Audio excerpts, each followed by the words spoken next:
पूर्व मुख्यमंत्री शिवराज सिंह चौहान मंडला पहुंचे, जहां बीजेपी उम्मीदवार फग्गन सिंह कुलस्ते के समर्थन में जनसभा को संबोधित किया।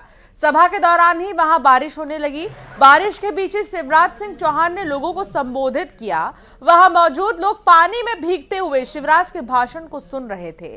शिवराज ने भी लोगों को निराश नहीं किया। बारिश के बीच लाडली लक्ष्मियों से मुलाकात की और उनका हालचाल जाना।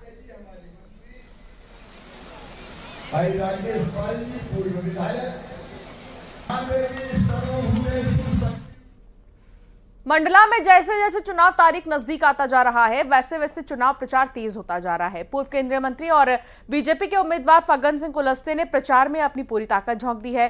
फग्गन सिंह कुलस्ते लोगों से डोर टू डोर संपर्क कर रहे हैं। इस दौरान अभिनेता राजा बुंदेला और मंत्री संपत्तिया उइके भी मौजूद रहे।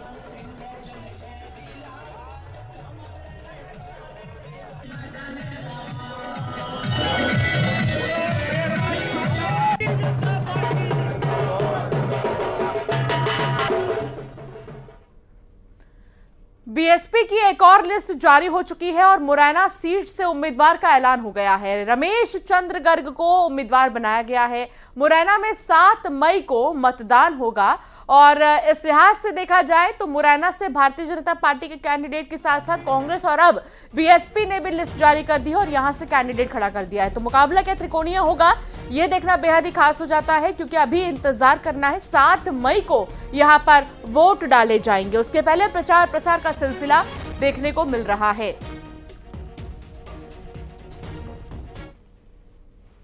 छिंदवाड़ा में कांग्रेस को बड़ा झटका लगा है। निशा बांगरे ने कांग्रेस से इस्तीफा दे दिया। आपको याद होगा, विधानसभा चुनाव के दौरान कांग्रेस में शामिल हुई थी, लेकिन अब कहा जा रहा है कि वो बहुत जल्द बीजेपी में भी शामिल हो सकती हैं। कांग्रेस के सभी पदों से इस्तीफा दे दिया है निशा बांगरे ने। प्रदेश कांग्रेस अध्यक्ष जीतू पटवारी को इस्तीफा भेजा। निशा बांगरे ने कांग्रेस को जलता हुआ घर बताया है। कांग्रेस पर धोखा देने का आरोप लगाया।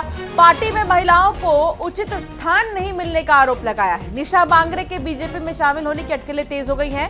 हालांकि ये भी बता दें आपको कि डिप्टी कलेक्टर रह चुकी हैं निशा बांगरे, और जब वो विधानसभा चुनाव के दौरान कांग्रेस में शामिल हुई थी तब आमला सीट से कहा जा रहा था कि उनको टिकट दिया जा सकता है, लेकिन उस वक्त भी निशा बांगरे के हाथ कुछ नहीं लगा और अब ये अटकलें हैं कि वो बहुत जल्द बीजेपी में शामिल हो सकती हैं।